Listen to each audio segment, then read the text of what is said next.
HBO. If we all see this movie, can we then get a Game of Thrones movie? You're watching Beyond the Trailer's review of Entourage, the movie. If this movie tanks, Vince will not come back from this. Neither will I, and neither will you. This could get ugly. Trust me, it's all good. Oh my God. Doctor says she's gonna pop any second. What's wrong? We got a sex tape. Oh, God. I'm getting married! Oh, God. We need more money. Bye. Oh, God.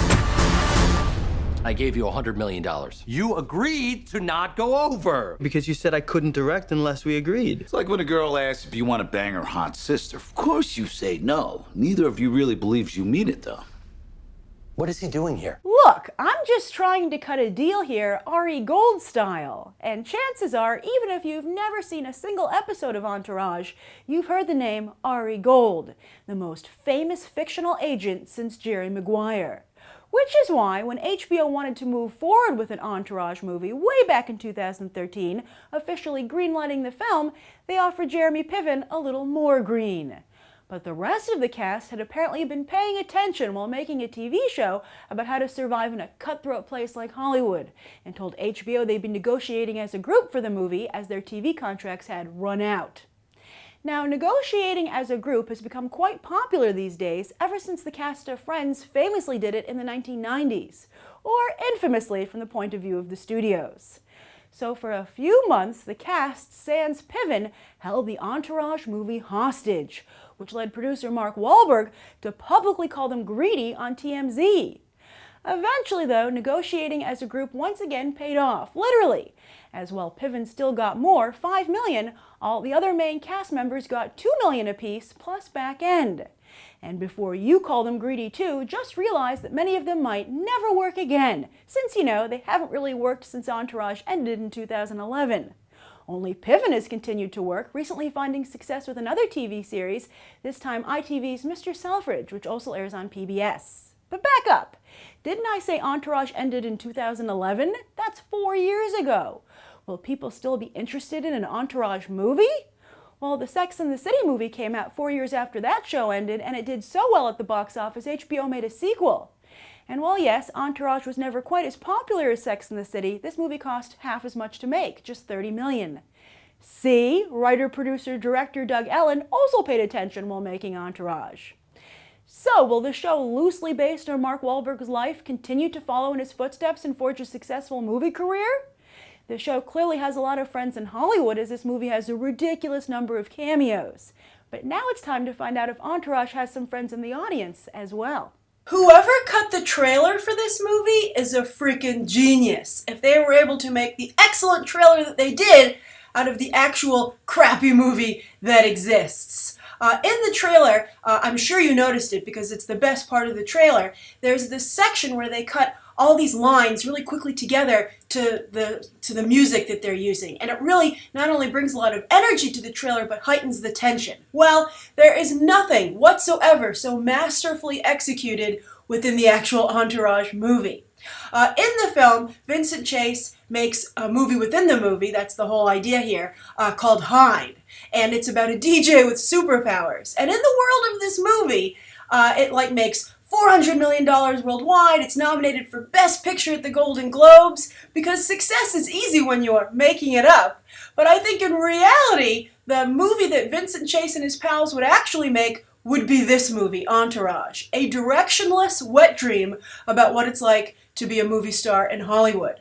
Now, I believe, I've not been a fan of Entourage, I think I've seen like 1 or 2 episodes, but its claim to fame, at least in the press, has been that it's such an insider's view of how Hollywood actually works. But at least from this movie, it gets it all wrong. It is not at all a realistic depiction of how Hollywood works. What it is a realistic depiction of is how, bottom feeders in Hollywood think Hollywood works and why they remain bottom feeders, because they actually have no idea how the town works.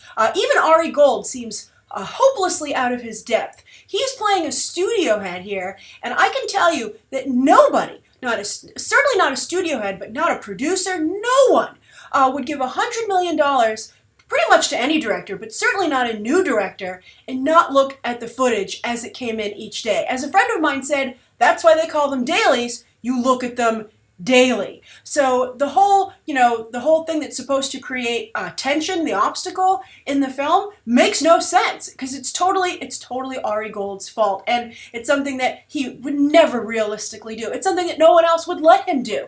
You don't have that kind of autonomy when you're running a studio. There are checks and balances because it's a multi-million-dollar company. Now, the film does have two good things about it. One, I think it does an excellent job with the LA locales. This is indeed what it's like to be in LA. This is where everybody goes. The credit sequence alone does a great job mapping the town, and these are the places people eat, where they do their power lunches, their power dinners, and where I'm sure some stars party. Although I don't want to give anything away in case you do see the film, although there are just so many things that Vincent Chase and his friends do that are giant red flags as to why you shouldn't allow them to have any money to direct a feature. And, well, I don't want to give anything away, but it's just a pure fantasy that makes no sense. And because they're claiming that it does, it's kind of super frustrating. But I said there were two good things. The other good thing is that Billy Bob Thornton's very good at portraying how an actually really successful person would not only conduct themselves, in terms of their behavior with other people, but how they would conduct their business. And also how they would deal with an idiot son. I thought Billy Bob Thornton was very, very good, and he brought the only real note to the entire film. Now, I also have to give you a warning, and that there is a huge amount of boobage in this movie. And I'm not talking about Vincent Chase and his friends. I'm talking about literal boobs. Just like scene after scene with multiple topless women, sometimes bottomless women. And, there are some movies where you're like, okay, you're trying to show a lifestyle, right? Like, for instance, The Wolf of Wall Street, the upcoming Straight Outta Compton. As I said, I guess this is, that's a realistic documentary. There were a lot of butts involved in their story. But here, it really comes across, instead of them being like Doug Ellin, the writer, director, producer, being like, hey, Kevin Connolly, would you like to have a hot blonde roll around on top of you totally naked? Huh? Wouldn't that be awesome? And Kevin Connolly's like, thanks, dude. Thanks for doing me a solid. And in fact, the actress that is in that scene with him in this film, it's actually been reported that they're now dating after making the movie. So Entourage is really, an opportunity for these guys to get paid a ridiculous amount of money, including Jeremy Piven, considering what they turned in. I'm like, that's not worth $5 for you, Jeremy, and it's not worth $2 for the rest of you. But instead, it's an opportunity for them to make money and to get dates, right? And to fool around and, maybe not even date, maybe just have a one-night stand, as is so prolific in the film. That's the way. So I think the way of life that they're showing is probably the way I guess these actors feel in real life, and it's just not very likable or sympathetic. And there's actually hard work going on in Hollywood. Don't let this movie fool you.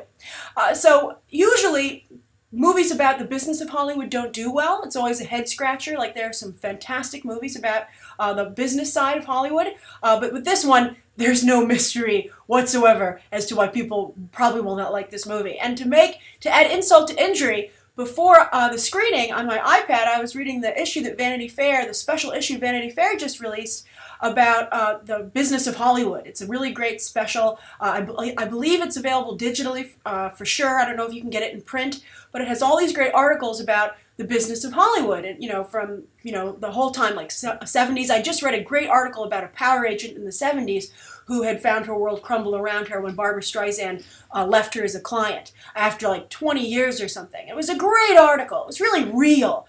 And then to go from that to this, it was just such a ridiculous situation that I think your time would be much better spent reading that digital edition from Vanity Fair rather than watching this, as I said, this directionless wet dream. All right, so that's my review of Entourage. I guess the streak of awesome movies had to come to an end sometime, and there are other films out there for you to see that are much, much better. So I look forward to continuing the conversation with you down below in the comments, and you can check out some other episodes right now.